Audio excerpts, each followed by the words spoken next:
Olá pessoal, tudo bem? Eu sou Luiz Pauli, CIO da Warren Investimentos, e ao meu lado está Andréia Ângelo, especialista em inflação, Sérgio Gonenstein, estrategista-chefe da Warren Investimentos, e Felipe Salto, economista-chefe da Warren. Como vocês podem ver, nós não estamos num grande estúdio de produção ou nos escritórios da Warren de uma maneira formal. A gente está num ambiente aqui descontraído, num restaurante, discutir assuntos importantes de economia, de política, da taxa de juros, para onde que vai a bolsa, para onde que vai a inflação e tudo mais. E a gente vai fazer isso de um jeito Warren de ser, de uma maneira super leve, descontraída e com um capital humano super rico que a gente tem aqui dos nossos economistas, né? Felipe, Andréia e Sérgio. O nome desse programa, Quem Paga a Conta. O desafio aqui é o seguinte, tá? A gente, lembrando que nós estamos acostumados a falar com o público institucional no dia a dia, com as assets, com as tesourarias, com os bancos e tudo mais, mas quem está nos acompanhando aqui é o varejo, é o médico que aplica seu dinheiro, é o professor, é o estudante que está começando a aplicar suas reservas, é o empresário já bem sucedido que quer manter os seus recursos e tudo mais, e alguns temas, às vezes, que comum para a gente no dia a dia, do financeiro, para a maioria dos brasileiros ainda é difícil. Então, meu desafio aqui para vocês, a gente vai fazendo isso de forma individual, cada um com um tema, é em 30 segundos a gente explicar o tema que vai ser dado a vocês, deixando de lado o financeiro, utilizando exemplos do dia a dia, da Dona Maria, do seu José, do supermercado e tudo mais, para que as pessoas possam compreender melhor aí essa tradução do economês. A gente vai marcar o tempo aqui, tá? Por isso do celular, viu, Felipe? Ó, teu tema, Felipe... Você sabe que eu sou competitivo, né? Eu tenho que ganhar esse negócio. Eu sei. É arcabouço fiscal. Valendo. Arcabouço fiscal é um conjunto de regrinhas. Você tem o seu orçamento, né? Você tem um salário e precisa gastar bem esse salário. O governo é a mesma coisa. Se ele não fizer isso, as contas não param de pé, o Brasil não vai bem e vai tudo à bancarrota. Muito bem. O que acharam? Não, mas peraí. Primeiro tem que ter alguém que tem que avaliar. Não, calma. Vocês entenderam, produção? Eu entendi que é um conjunto de regrinha, uma coisa parecida com xadrez. Eu tô nessa por aí também, tá? Mas a gente vai avaliar, tá? Tem Ou uma sopa de letrinhas. Sérgio, próximo tema é para você, tá? Da mesma dinâmica, tenho que- traduzindo o economês. O tema é tripé macroeconômico, valendo. O tripé macroeconômico está sendo mantido no governo Lula. Ele é composto pela combinação do regime de meta de inflação, câmbio flutuante e uma política fiscal sólida. Assim, até agora o que a gente percebeu é que não houve nenhuma alteração relevante em relação à política anterior. Produção, vocês entenderam? Foi muito bom. Falei errado? Alguma coisa? Não, explico certinho, tripé. Teu tema, Andréia, inflação implícita, valendo. Inflação implícita, aprendi com Sérgio Gonenstein, quando eu o conheci na Renascença, é a taxa nominal sobre a taxa real de juros. O que é a taxa nominal de juros? Você tem que responder, não perguntar. Eu tenho que responder. Quem paga a conta? Então eu vou perguntar para eles, quem venceu aí? Ó? Não. Depois tem toda uma... A banca avaliadora, tá? Depois vai me trazer aqui o resultado. Para iniciar aqui os trabalhos, indo direto ao ponto, a gente passou recentemente por uma importante reunião do Copom. Periga dizer que essa reunião foi uma das mais importantes reuniões do Copom dos últimos anos, né? Onde o Copom manteve a taxa Selic e sinalizou, ainda que de forma tímida, um afrouxamento aí, possivelmente nas próximas reuniões. E eu queria direcionar essa primeira pergunta para o Sérgio, que esteve no Banco Central por mais de 10 anos, participou de mais de 50 comitês para estabelecer a taxa de juros. E nesse sentido, Sérgio, dado toda essa expectativa e tudo mais, eu queria que você comentasse a respeito da decisão do Copom, principalmente em relação aos comentários que foram soltados a esse respeito, e se, na tua opinião, o Copom já deveria ter começado com um ciclo de baixa antes mesmo dessa reunião. Obrigado, Paulo. Esse é um tema, de fato, bastante quente, né? A gente está com a taxa Selic em patamar muito elevado, 13,75, então o juro real está num nível muito contracionista, que acaba afetando a atividade, gera um custo importante em termos fiscais, né? Porque isso gera uma expansão mais rápida da dívida pública. E havia um consenso que esse cupom de junho manteria a taxa Selic em 13,75. A grande dúvida seria com relação à linguagem do comitê. E aí, sempre após a reunião, o Copom solta um comunicado. E o que a gente pode dizer é que o comunicado, ele abriu a porta, ele abrandou um pouco o tom, mas de forma geral, ele abriu a porta para o início do ciclo de queda da Selic. Mas de forma geral, o tom foi mais duro do que os analistas de mercado esperavam. O BC, na sua descrição no balanço de riscos, ele não fez alteração relevante. E no período recente, desde o Copom de maio, houve uma melhora relevante do balanço de riscos e das perspectivas para a inflação. Então a gente teve deflação no atacado, o real se apreciando, a própria surpresa baixista do PCA, um ambiente externo que está mais favorável, a própria queda das expectativas de inflação no Focus, as expressivas revisões para baixo da projeção de inflação para esse ano, em suma, um conjunto de fatores mais favoráveis. E o BC mal alterou, não reconheceu um balanço de riscos mais favorável. E por fim, em termos de tom duro, o BC citou, olha, a conjuntura atual demanda cautela e parcimônia.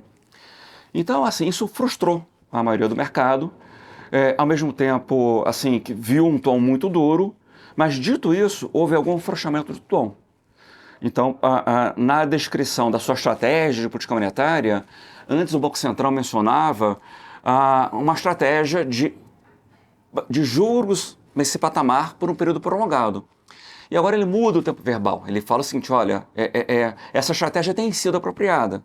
O BC, ele abriu uma portinha, mas sem indicar que vai reduzir na próxima reunião, apesar de não ter fechado a porta para uma queda em agosto, mas o mercado esperava um tom um pouco mais suave. Foi uma surpresa para o mercado? O mercado estava muito otimista em relação... Por quê? Porque a inflação vem caindo nos últimos 30 dias muito. Não só a inflação corrente, mas a própria inflação implícita de mercado, reagindo, obviamente, a fatores conjunturais atuais, mas isso trouxe um otimismo muito grande no mercado de juros. Então, acho que o mercado estava esperando que o Banco Central poderia abrir a porta, escancarar e já dar um relaxamento monetário um pouco mais forte do que o possível corte que o Sérgio prevê aí de 25. Acho que a André trouxe um ponto bem relevante. Acho que assim, a frase-chave é essa. O BC quis conter um excesso de otimismo no mercado. Aliás, Felipe, fica à vontade aí, mas eu não posso deixar de comentar aqui o teu look hoje em especial, cara. Você Suspensório e tudo. arrasou, suspensório. Sabe que isso não fica bem em qualquer pessoa, tem que ter personalidade, né? Nova versão do Delfim Neto, né? Mas não te remete a ninguém, assim, um pouco mais... Muito bem lembrado, muito bem lembrado. Aliás, o Felipe, não sei se... Fica à vontade para comentar aí, Felipe, mas você tem uma relação... boa, bacana de história com o Delfim Neto, né? A inspiração do suspensório vem dele? Eu sempre comento que eu sou meio abusado, né? Então, quando eu estava num dos meus trabalhos anteriores aí na Instituição Fiscal Independente, que é um órgão do Senado que cobre contas públicas, né? Esse tema difícil que envolve dívida do governo, gastos públicos e tal. O ministro Delfim Neto leu um artigo que eu publiquei e mandou um e-mail. Olha a gentileza, né? Falando, olha, li o artigo, não sei o quê. E daí eu respondi e aproveitei. Então, como eu digo, como eu sou meio abusado, eu falei, gostaria de visitar o senhor em São Paulo um dia, tá? E eu morava em Brasília, aí vim pra cá e visitei. E aí começou. Então, ele muito generoso, aí ficava lá, ele tinha uma casa no Pacaembu, para quem não é de São Paulo. Que Só uma coisa, ele estava de suspensório e você também? Não? Delfim Neto sem o suspensório, não lembro. Mas foi isso, quer dizer, é uma figura controversa, sem dúvida, né? Porque ele foi ministro no período militar, mas eu acho que é um dos maiores economistas do Brasil. A tese de doutoramento do Delfim é sobre o problema do café no Brasil. Fez gráficos na unha, ó, na mão. Felipe, ele foi um dos economistas que te indicou ao prêmio de melhor economista do Brasil em 2022, certo? É. E a premiação, como é que foi receber esse prêmio? Eu sei que vai ter a premiação presencial ainda, mas você ter sido agraciado com esse prêmio tão importante, gente tão boa, tão importante, vastos nomes de economistas já receberam esse prêmio. Como que foi o recebimento dessa notícia? Paulo, eu sempre costumo brincar que eu sou do interior de São Paulo. Eu sou um cara simples. Só que eu trabalho bastante. Quem está do meu lado aqui, o Sérgio, a Andréia, você mesmo, sabem que eu sou workaholic, né? Trabalho bastante. Então eu sou muito esforçado e eu fico feliz, né? Por receber o prêmio. É um reconhecimento do nosso trabalho e tendo ainda talvez pouca idade, eu acho que é um duplo prêmio, né? Nesse sentido. E claro que também é um reconhecimento pelas coisas que a gente entregou nesses anos todos aí, na Instituição Fiscal Independente, na Secretaria da Fazenda, agora no mercado financeiro. Então, em agosto vai ser uma festa aí receber essa premiação e um orgulho também. Espero vocês três lá, né? Vamos ser convidados? Já estão convidados. Quem vai pagar a conta depois? O Pauli. Não. Premiação do Felipe. Felipe, voltando aqui ao tema do Copom, e você me disse que, na sua visão, os juros já podia ter sido iniciado o ciclo de baixa anteriormente. Queria que você comentasse um pouco mais isso. O Sérgio já deu uma aula aqui sobre o Copom, a Andréia também, de inflação, e o Copom é o Conselho de Política Monetária, né, que se reúne para decidir, na verdade, não o juro que você vai ver lá quando você vai tomar um empréstimo no banco, mas a referência, que é a chamada meta Selic. Então, o problema é o seguinte, os juros são altos por várias razões. E claro que a decisão sobre o juro é política também. O Banco Central, quando o Brasil resolveu adotar uma coisa chamada regime de metas à inflação, lá em 1999, ele já havia essa premissa de que tinha que ser autônomo. Ele tinha que ter liberdade para fixar o juro para poder cumprir uma determinada meta de inflação. Por quê? O que o juro tem a ver com a inflação? Porque quanto mais alto o juro, o crédito fica mais caro, você desestimula o consumo, desestimula o investimento e consegue também, eventualmente, atrair mais capital externo, o dólar fica mais barato e você consegue diminuir a inflação. Então, esses canais são importantes e o Banco Central tem esse instrumento poderoso na mão dele, que é ficar manejando a Selic. E como que ele obriga os bancos a seguirem a Selic?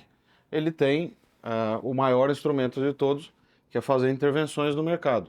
Ele é o dono do dinheiro, ele emite dinheiro, ele emite moeda. E o Tesouro coloca na carteira do Banco Central uma montanha de títulos públicos para ele trocar também com os bancos por dinheiro. Então, quando tem muito dinheiro em relação a título público, ele vai lá e coloca títulos. Quando tem muitos títulos em relação a dinheiro, ele faz o oposto.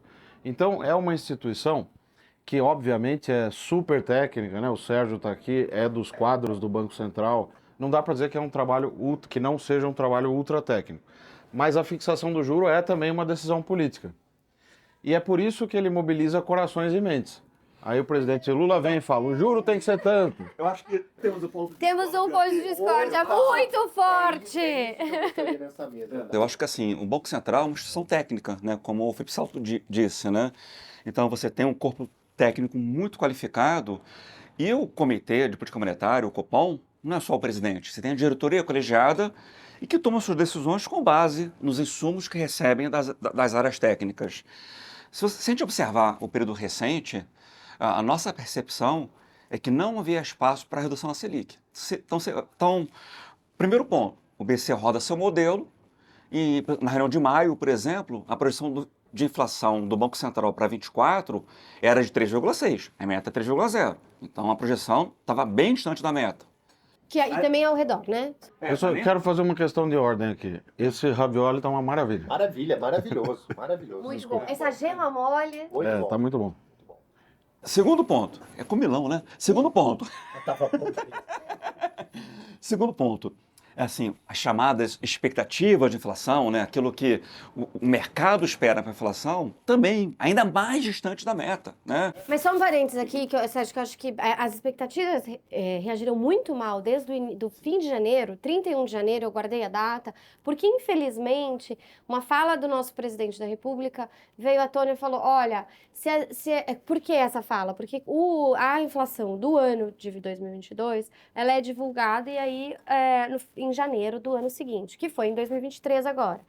E o Banco Central não cumpriu a meta. Então, o que ele tem que fazer? Ele tem que falar para todo mundo. Vamos lá escrever a cartinha e explicar por que eu não cumpri a meta do ano calendário, que foi o ano de 2022. Que a inflação fechou, mesmo com as canetadas, mas esse é outro capítulo que eu acho que a gente vai entrar. A inflação fechou ali em 5,7. E aí, o que aconteceu? O presidente falou assim, olha... Você me deu aqui, Roberto Campos, uma carta explicando por que você não atingiu a meta. Então, você não está atingindo já faz 3 anos. Então, vamos fazer o seguinte, eleva-se a meta. E aí, o que aconteceu?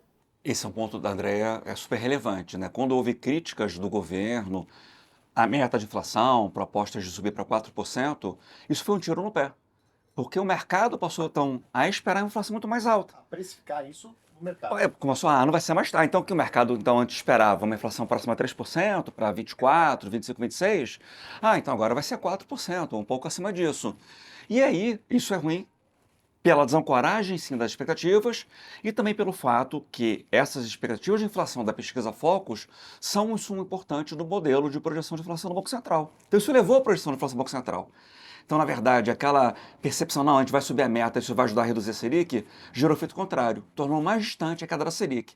Mas não foi só isso, né? Não foi só o problema das projeções e das expectativas de inflação distantes da meta. Havia também uma grande incerteza fiscal, que agora sim está sendo resolvida, né?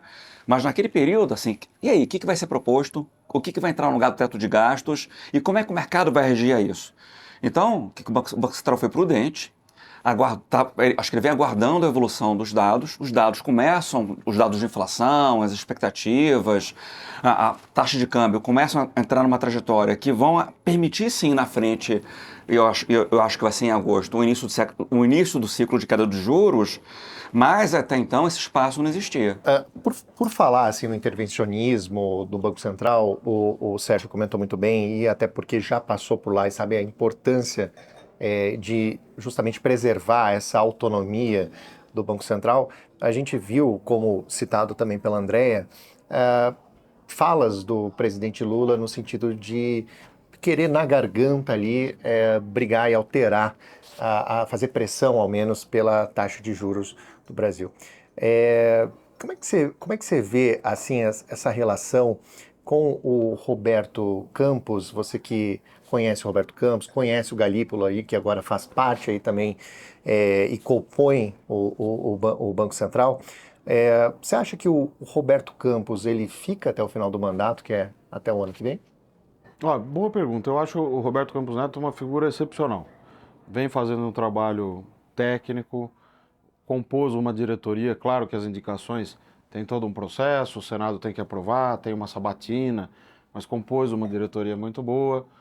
E não é esse o problema, né?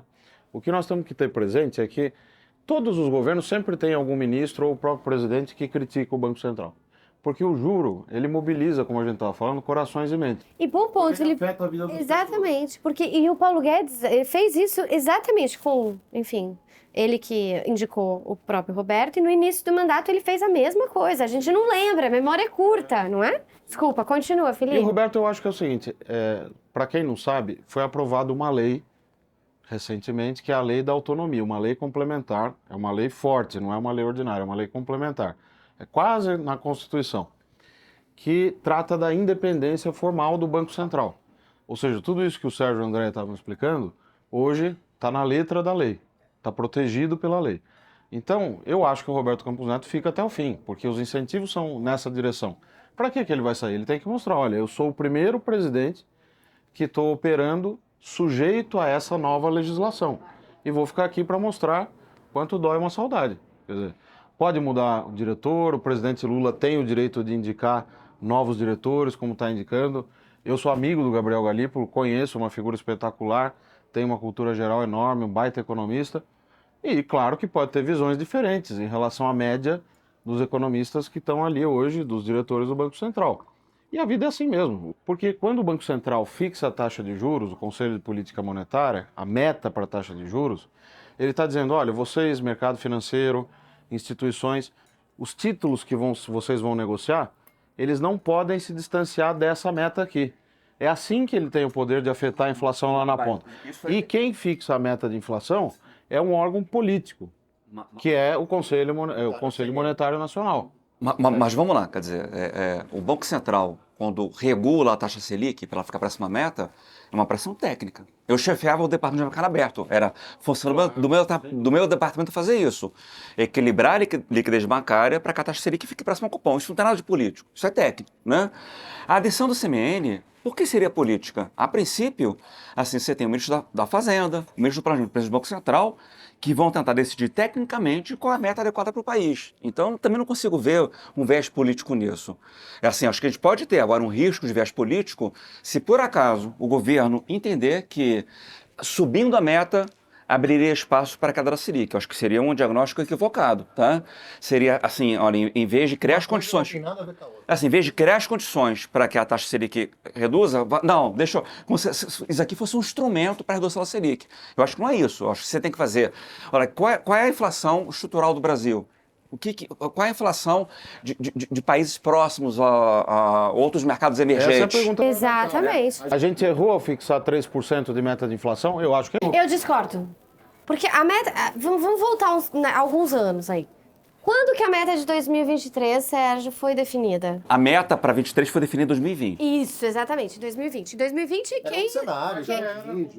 Já era a composição, exato. Mas aí, voltando mais pra trás, você lembra quando, lá em 2016, que era outro presidente, que foi o presidente interino, né, Michel Temer, e quem estava no Banco Central? Ilan Goldfein. Exato. Excelente. Excelente. E por que a meta de inflação naquela época, enfim, o Ilan conseguiu endereçar e diminuí-la? Qual era o contexto? Porque ele conquistou credibilidade. Exatamente. E a inflação recuou de forma expressiva naquele período. E o objetivo é assim, a gente tem que ter uma inflação semelhante de outros países emergentes, porque o Brasil tem que ter inflação mais alta do que outros países. Exatamente. E a gente tem uma banda. Então, assim, você, óbvio que persegue o centro da meta, mas a gente entende que choques acontecem, chove onde não deve, vira gripe suína e a gente exporta mais carne e dá um spike aí nos preços de carne bovina e de todas as proteínas. Mas o que aconteceu? Ele falou, olha, gente, a gente precisa... Ele ganhou credibilidade, ele entrou, conseguiu, com o tom dele, sem mexer na Selic ainda, fazer com que as expectativas caiam, e ele começou a mexer na meta e colocou lá bonitinha. E nós ficamos assim um tempão com as metas ancoradas. Então, acho que discutir meta de inflação neste momento e com o contexto político que veio essa discussão no final de janeiro, não faz sentido. Não, só um ponto, eu concordo com vocês que é uma decisão técnica e tudo, mas a gente tem que entender que numa democracia, toda decisão de política fiscal, decisão de política monetária, decisão de política cambial, tudo parte de uma coisa fundamental, quem teve voto. O presidente da República ou a presidente da República tem voto, escolhe o seu ministro do Planejamento, escolhe o seu ministro da Fazenda e indica o presidente do Banco Central. Quando tem a oportunidade, agora tem o mandato, por exemplo, o mandato do Roberto Campos Neto vai vencer no ano que vem. O presidente Lula vai indicar o próximo ou a próxima. Então, é esse ponto só que eu quero chamar a atenção, que a meta de inflação, a gente, como economista, pode achar, não, o Brasil tem que convergir para inflação de país civilizado, né? Inflação mais baixa, 2%, 3%. Mas eu pergunto o seguinte, qual é o custo de fazer isso? Tem um ditado que, traduzindo do latim, diz que a dose do remédio faz o veneno. Então, se eu enfiar uma benzetacil e injetar uma benzetacil enorme para curar o paciente, eu posso até curar, mas eu acabo matando. Então, isso é que a gente tem que ter cuidado. Porque mais vale uma meta de 3% para o ano que vem, ou seria melhor ajustar? Claro que, como o presidente Lula acabou criando todo esse ruído, ele dificultou, inclusive, a vida do Conselho Monetário Nacional. Mas vamos lá. Assim, a lei de autonomia foi aprovada no Congresso. Os deputados tiveram votos também. Então, assim, o Banco Central tem autonomia, então, para executar a política monetária de acordo com a diretriz definida pelo CMN. Aí sim. Né? É o órgão máximo. Então, esse é o primeiro ponto. O segundo ponto, assim, a gente tem um histórico no Brasil de inflação muito elevada. E a gente tem que tomar o risco, tem que evitar o risco, né, de voltar para aquele passado, né, de inflação muito alta. Então, assim, o que existe no Brasil que não existe no México, no Chile, outros mercados emergentes, que nos faz a ter uma inflação muito mais alta? Então, acho que o primeiro ponto é o seguinte, olha, se a gente tiver um Banco Central com maior credibilidade e que não haja interferência política, pressão do governo, isso vai trazer ganho. Porque quanto mais o Banco Central for crível e mais for visto como um órgão técnico, mais as projeções de inflação do mercado recuam e a maior probabilidade do Banco Central ser bem sucedido é levar a inflação para uma meta baixa. Política monetária clássica número 1. Então, política monetária clássica, o que ela faz? Política monetária clássica é credibilidade. E vamos lembrar um período de pressão política? No governo Dilma. Não, tudo bem. Aí você deu um exemplo agora. Desde 99 existe o regime de metas da inflação. Teve um caso. Teve um caso que o presidente do Banco Central, isso é um consenso entre os economistas, acabou tomando uma decisão, junto com o Conselho de Política Monetária, ainda na ausência da lei da independência e tal, que pode ser classificada como influenciada pela presidente da República. E uma experiência muito mal sucedida, né? Porque reduziram a Selic a forceps, e qual foi o resultado? A inflação ficou muito mais alta e no final o Banco Central teve que elevar muito mais os juros. E o Banco Central, naquela época, ele perdeu essa política monetária clássica, que é a credibilidade. Então, a política monetária clássica, quando perde credibilidade, o que acontece? Troca-se o Banco Central, não tem jeito. Você pode subir a taxa Selic até o fim do mundo, ela não vai angariar as expectativas. E assim, o ponto fundamental é o seguinte, a Selic vai cair. Se vai ser em agosto, em setembro, isso agora é uma questão menor. Agora, o que é importante é que o governo não atrapalhe esse processo. Então, assim, qualquer percepção de pressão política ou de nomeação de um diretor que vai agir politicamente, isso, na verdade, é um tiro no pé. Sérgio, o ministro Haddad, atual ministro da Fazenda, ele foi muito criticado pelo mercado na escolha, na composição do Lula, que o mercado esperava naquele momento um nome mais técnico e tudo mais. Mas a gente percebe hoje, de forma independente, apolítica, que o ministro Haddad vem fazendo um trabalho de interlocutor, segurando a onda do Lula, que de vez em quando fala aí uma e outra bobagem, com interferência ao Banco Central, que é o que a gente comentou aqui agora.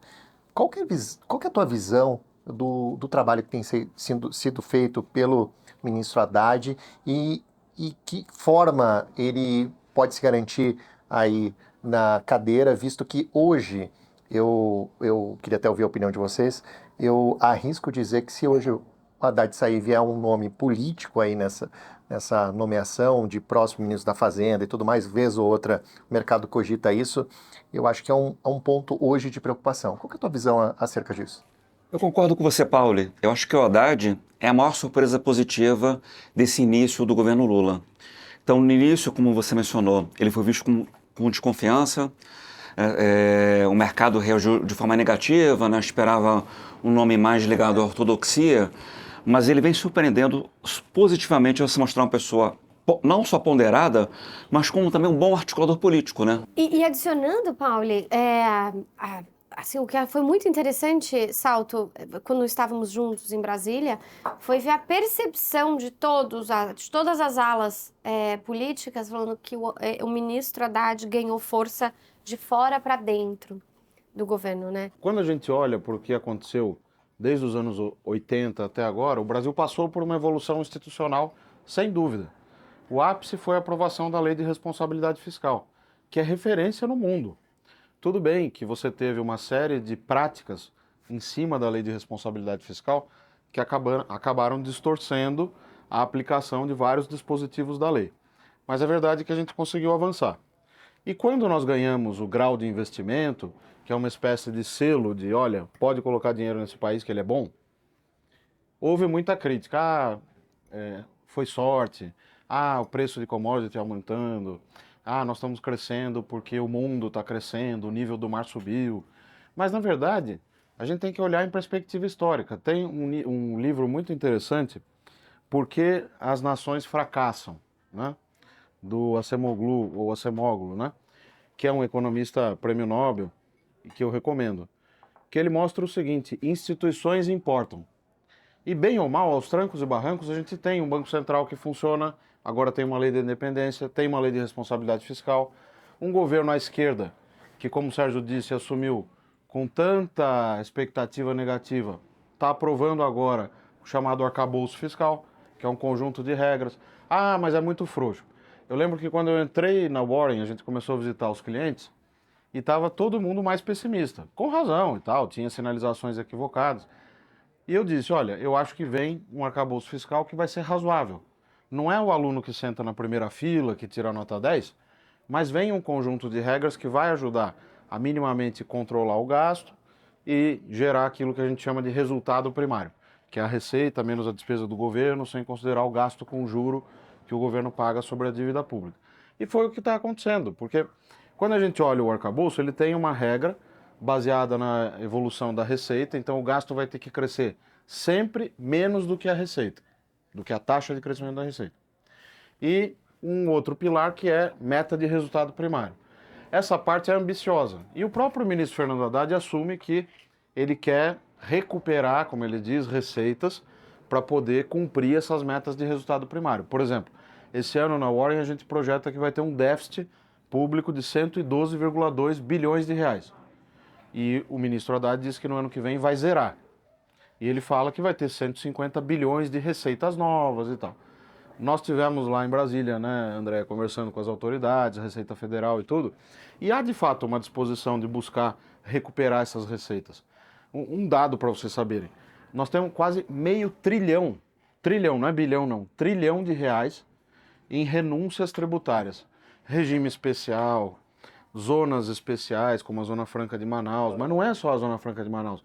Você tem o Simples Nacional, tem os diversos tipos de incentivos tributários. Mas, Saulo, tem muito otimismo também nesse número, né? De recuperação. Sim, e de fato, o que eu acho... Não é tão simples assim. Quando a gente olha na nossa projeção de déficit para o ano que vem, eu não considero 150 bi. A gente considera um terço disso, mais ou menos, 46,5 bi de recuperação de receita, juntando um pouquinho de todas as medidas que estão na mesa.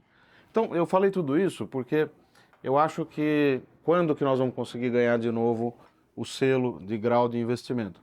Se a gente conseguir cumprir esse arcabouço, ele é mais flexível e tal, mas se conseguir cumprir por uns 2, 3 anos e mostrar que consegue entregar resultado, se conseguir ampliar os acordos comerciais, porque a gente tem que sair um pouco da discussão só de juro e fiscal e inflação.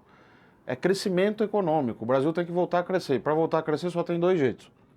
Ou você aumenta as exportações líquidas, o que depende de política externa civilizada, tem que voltar a trabalhar direito no acordo Mercosul-União Europeia, tem que tratar direito os nossos países vizinhos, cuidar para que a crise argentina não contamine, etc, etc.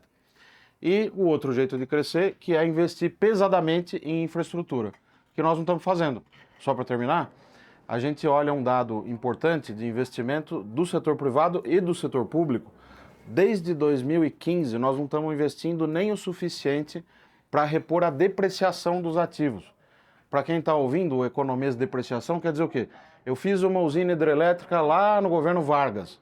Essa usina vai depreciando ao longo do tempo. Então, o que eu preciso fazer? Eu preciso repor esse valor que eu estou perdendo e fazer mais um pouco.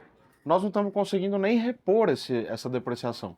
Então isso é muito grave. O Brasil precisa voltar a crescer para que a gente possa voltar a ganhar o grau de investimento. Mas assim, só uma coisa, voltar a crescer, então aí confunde tudo, voltou a crescer, voltou a ter inflação. Calma, porque até voltar a crescer, não, a gente já está crescendo. Né? Acho que o PIB, a gente está tendo revisões altistas de PIB. Pode ser que seja revisado para mais ainda. Exato. E se a gente não fizer nada, que isso fique bem claro, assim, até o final do ano não crescer mais nada, o primeiro trimestre que a agricultura contribuiu positivamente e cresceu mais de 21%, a gente já cresceu 2,4% esse ano. E contrata um crescimento também para o ano que vem, ainda mais com a flexibilização da Selic e chegando ao qual... Inflação mais controlada, juros inflação mais caindo. controlada, juros caindo, chegando a 9, 9,5 que é o que o Sérgio acha que vai acontecer no meados do ano que vem. Vamos pegar esse ponto que eu quero voltar, depois expectativa para frente, tá? Mas, ó, Volta a crescer aí a 1,5%, e alguma coisa. Então, é um crescimento, acho que a gente tem, mas é óbvio que a qualidade do crescimento poderia não ser somente pautada na agricultura, né? Que aí é o ponto do Felipe, infraestrutura, que é o que a gente chama de FBKF, né? Né? Que é a formação bruta de capital fixo, que não, né, deixa de ser os investimentos, a construção civil, infraestrutura. Então, assim, mas tudo é uma balança em economia. E, infelizmente, as pessoas esquecem que economia é uma ciência econômica. E a ciência econômica é um cabo de guerra. Então, você puxa de um lado, se você puxar o crescimento, quem que vai ganhar mais? Aí você vai ter um pouquinho mais de inflação. E acho que essa receita de você poder ter um pouquinho mais de investimento e você gerar mais inflação é a grande dúvida, acho que do mercado. nesse sentido também, Sérgio, a Andrea comentou aí da perspectiva da taxa Selic até o final do ano que vem, né? Vamos ter de novo Selic até o final do ano que vem abaixo de 2 dígitos, na tua visão? Essa é a nossa projeção. A gente tem hoje a expectativa que o ciclo comece em agosto, com ajustes pequenos de 25 pontos base, né? 0,25 ponto percentual. A partir de setembro, o Comitê de Política Monetária iria acelerar esse ritmo para 50 pontos e chegando em meados do próximo ano a uma taxa terminal de 9,5%. Agora, para que isso aconteça, é importante que a gente não tenha surpresas negativas, seja do lado externo, seja do lado interno. O que seria risco externo? Seria um dólar forte globalmente, seria uma resiliência da inflação global. E internamente é importante assim, que o Central faça o seu trabalho e que não seja assim, que não se submeta a pressões políticas. Tem uma frase clássica do Edmar Baixa, foi um dos pais do Plano Real, que ele diz que a taxa de câmbio foi criada por Deus para humilhar os economistas. Eu queria saber se a gente vai ter Disney de novo aí mais para frente e o real vai ser mais apreciado. E estava certo, né? O Edmar Baixa, que é referência aqui para todos nós, um dos pais do Plano Real e, mais do que isso, um acadêmico reconhecido aqui e fora do país. E o Baixa, quando ele disse essa frase, é porque economia é extremamente difícil de você prever qualquer coisa, na verdade, porque tudo é endógeno, como a gente gosta de dizer. É o cachorro correndo atrás do rabo e o rabo correndo atrás do cachorro. Porque a taxa de câmbio, o que é a taxa de câmbio? É o preço do dólar medido em reais. Então, se eu tenho muito dólar em relação à demanda por dólar, o que vai acontecer? O preço vai ser baixo. Se eu tenho pouco dólar em relação à demanda, o preço vai ser alto. Isso é a taxa de câmbio. Só que tão simples e tão complexo quanto isso, porque esse fluxo de capitais, ele é afetado pelo fluxo de todos os países, a decisão individual de cada agente no mundo inteiro se vai mandar o dinheiro para o país que tem menor risco ou para um país como o Brasil que tem um juro na lua, né? Onde ele pode ganhar muito, mas onde ele tem um risco um pouco maior, porque as agências de classificação de risco mostram que não é tão seguro assim trazer dinheiro para o Brasil, porque o fiscal não está equilibrado, as contas do governo precisam melhorar, a dívida é muito alta. Então, quando o Edmar Baixa fala isso, ele está só confessando aquilo que todos os economistas deviam humildemente confessar, que projetar qualquer variável econômica, principalmente a taxa de câmbio, é extremamente difícil, porque por melhor estatístico, econometrista, que é o economista que estuda estatística e aplica para a economia, possa ser, você vai sempre olhar o passado, estudar o que aconteceu no passado e tentar, por meio dessa bola de cristal que é a econometria, ver o que vai acontecer para o futuro. Isso é uma coisa, assim, além das jabuticabas brasileiras que ajudam, né, a identificar a apreciação ou depreciação do real, acho que a gente não pode esquecer dos fatores externos, que acho que o Sérgio comentou rapidamente. Então, estamos num momento muito favorável de dólar fraco. Por quê?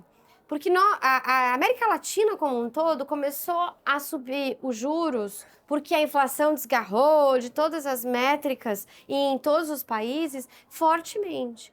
E aí, o que aconteceu? A gente começou a subir os juros antes. Os países desenvolvidos, que não sabem nem lidar com a inflação, Estados Unidos, por exemplo, olha a inflação com um dígito.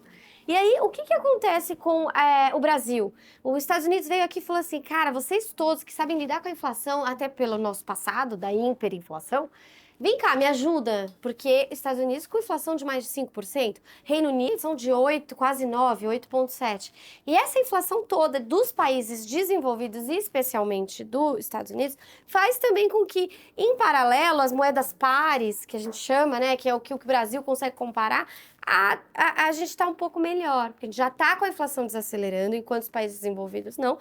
E aí, e os juros desacelerando. Então, isso tudo faz os países emergentes serem mais atrativos e o dólar perder a atratividade. Mas ainda a gente tem a maior taxa real de juros do mundo. Sim, com certeza. E atrai o carry. Posso dar meus espetáculos, que eu gosto do assunto, né? E quando eu fui chefe da EMAB, a gente lançou swaps cambiais, então acompanho isso há muito tempo, né? Então, primeiro comentário muito relevante. Qual a preocupação do Pauli com o câmbio? Paulina? Do Pauli. Ah, do Não Paulo? do Paulo. Pauli. É quase. Né? Ali. Então, assim, Jeremy Pauli. O Pauli está muito preocupado com o câmbio valorizando. Por quê? Porque ele é sulista. Então ele defende Beto Carreiro contra a Disney. Então, quanto mais depreciado o câmbio, melhor para Beto Carreiro. Então, o que está acontecendo agora? Na medida que eu fui no último final de semana. Juro por Deus. Na medida que o câmbio valoriza, assim, você reduz a demanda por Beto Carreiro, aumenta a demanda por Disney, né? Entrando nessa questão de oferta e demanda. Muito bom ponto, Sérgio! Esse é o primeiro ponto. E você tem um viés, percebe seu viés Beto Carreirista. Agora, vamos entrar agora um pouco mais assim. Por que o câmbio está valorizando? Até pegar um gancho que o Salto mencionou, né? Quando foram feitas visitas a clientes, havia um excesso de pessimismo, né, no início do governo Lula, né? E a retórica, de fato, era ruim. Então, primeiro ponto, a posição técnica, que a gente chama no mercado, né, era muito favorável. Tinha muita gente apostando contra e pouquíssimos apostando a favor de uma melhoria, né, do chamado Kit Brasil, né, que seria câmbio se apreciando, bolsa para cima e juros, né, a curva de juros se deslocando para baixo. Então, primeiro ponto, na medida que o mercado foi percebendo que a retórica é uma, mas a prática não é exatamente igual à retórica, a prática é melhor do que a retórica, houve algum desmonte dessas posições defensivas e até das apostas contrárias. Isso olhando o mercado de dólar futuro, o mercado de derivativos da Bolsa. Mas a história não para aí, né? Então, além do ambiente externo que a Andrea comentou, né, que o dólar parou de se valorizar globalmente, a gente tem um setor agro pujante, a balança comercial está muito forte. Então, o que a gente observa no mercado de dólar à vista? Um fluxo comercial, uma entrada muito expressiva. E isso está se sobrepondo às saídas pelo canal financeiro. Então, na medida em que você tem uma entrada de divisas dominada pelo segmento comercial e no mercado futuro um desmonte dessas posições contrárias, você tem, na verdade, uma força muito forte que leva a essa apreciação do real. E, ao mesmo tempo, a gente tem uma taxa Selic muito alta, então é muito caro você apostar contra, fazer um hedge, né? Você tem que ficar comprando dólar, você tem um custo, né, do CDI. E a taxa, então, Selic acima do equilíbrio que a gente tem hoje, deveria levar a taxa de câmbio para baixo do equilíbrio. Então, a nossa percepção é que, apesar dessa grande valorização recente, com o câmbio aí passando agora um pouquinho abaixo de 4,80, se a gente fizer nosso dever de casa, né, continuar com essa política econômica não racional, ponderada, a gente pode ver a taxa de câmbio chegando a 4,50. E isso é importante, né, porque pode ajudar... 50 até quando, Sérgio? Até o final do ano. Até o final desse ano. Eu lembro sempre da frase do Edmar Baixo. Mas o 4,70 eu acho que a gente acertou, porque a gente estava indicando, se o fiscal for minimamente equilibrado, o arcabouço der certo e tal, ele vai apreciar, tem todas as condições para apreciar, e está acontecendo, né? E eu concordo com o Sérgio, acho que dá para ir um pouco mais. Abrindo aspas aqui do Felipe Salto, que para mim é o maior especialista em fiscal do Brasil, ele dizia a respeito do arcabouço fiscal que, por ser um governo mais voltado à esquerda, ou seja, mais gastador, com pouco corte de gastos e tudo mais, o arcabouço fiscal poderia vir entre 0 a 10, uma nota aí 2 ou 3, mas que foi apresentado aí num primeiro momento algo que veio aí na média uns 5 ou 6, ou seja, veio melhor do que esperado, dado que temos um governo mais voltado à esquerda, com alguns ajustes, agora leves ajustes na Câmara dos Deputados, agora no Senado, e volta agora para aprovação, que deve ser aprovado sem nenhuma ressalva. É correto afirmar que nós já temos, de fato, um arcabouço, ou a gente poderia ainda assim chamar de calabouço? Isso vai causar discórdia, hein, Pauli? Esse é o Entendi. Eu acho que tudo vai se confirmar com o tempo, Pauli. E vamos ver se o Felipe concorda. Eu acho que o Felipe mencionou muito dos 150 bi que precisa de receita para você ter o déficit primário zerado, né? Se a gente identificá-lo como calabouço ou arcabouço, vai ser justamente com o tempo. Ou seja, vamos conseguir as receitas necessárias, o governo vai conseguir executar o que ele mesmo se propôs. Então, acho que com o tempo que as coisas vão se ajeitando e vai ficar cada vez mais claro se ele é um calabouço ou um arcabouço. Eu sempre dizia, quando estava na IFE, a Instituição Fiscal Independente, que é um órgão recente do Senado, né, para dar transparência para as contas públicas, né, que o Brasil é pródigo em criar regra. De escrever lei, a gente é craque. O Banco Central escreve uma circular como ninguém. Lei de responsabilidade fiscal, trouxemos a Tereza Terminacian, que era diretora do Fiscal Department do FMI, copiamos a Noruega, copiamos isso e aquilo. Mas vai cumprir. Então a gente é pródigo em criar regra, mas não é tão pródigo em observar essas regras. Esse é o problema. Então eu concordo com a Andrea que uma coisa é o desenho. Veio bem feito? Veio. Veio ao contento. Porque o teto de gastos o mercado adorava, né? Como se fosse a Santa Sé. Porque é muito bonito você escrever na Constituição que a despesa só vai crescer pela inflação passada. Mas tem que combinar com os russos. Porque a Previdência cresce acima da inflação. Russo não é um bom exemplo agora, né? Mas vai lá. Russo, né? Não. Não, troca, tem que combinar com os chineses, então. Aqui é muito grande. A Previdência, o benefício de prestação continuada, a Lei Orgânica de Assistência Social, o Bolsa Família, as transferências sociais em geral, se você pega tudo que o orçamento tem de rígido, 93,4%. Só 6,6% refere-se àquilo que a gente chama de despesa discricionária, que não é obrigatória. Então, é muito difícil fazer ajuste fiscal, porque na prática, o que você tem que fazer? Você tem que mudar regras que, por trás dessas regras, tem gente ganhando. O abono salarial, por exemplo, é um benefício social, mas ele é melhor ou pior que o Bolsa Família? O abono salarial vai para quem ganha até 2 salários mínimos. Ah, Salto, mas quem ganha 2 salários mínimos é pobre. Sim, mas e quem ganha menos de 1 salário mínimo? Ou menos de meio salário mínimo? Então, a focalização das políticas talvez seja algo importante. As chamadas spending reviews, que ficaram famosas agora, as revisões periódicas do gasto, que nada mais é do que passar um pente fino no orçamento. Tudo isso, vamos ver se o governo vai ter disposição para fazer. Porque não tem mágica. Não adianta eu escrever na Constituição que o gasto só vai crescer pela inflação. Não aconteceu. O ministro Paulo Guedes, justiça seja feita, o que ele fez em 2019? Primeira medida que ele mandou para o Congresso, chamada PEC emergencial. Porque ele viu que se não fizesse isso, proposta de emenda à Constituição emergencial, ele ia preso. Por quê? Porque ele ia ter que mandar o projeto de lei orçamentária anual em agosto e o teto estava na iminência de ser rompido. Então ele falou, bom, eu tenho que mudar esse teto, porque ele foi mal feito. Tem entrevista dele na Folha de São Paulo, está correto. E foi aprovada essa emenda e tal. Então a regra fiscal ela não pode ser nem tão dura que seja impossível de cumprir e que não leve em conta a realidade do país, a própria Constituição Cidadã, que tem um sistema de saúde que é integral e universal, que tem uma série de direitos, tem uma série de coisas que exigem uma carga tributária e um gasto elevado.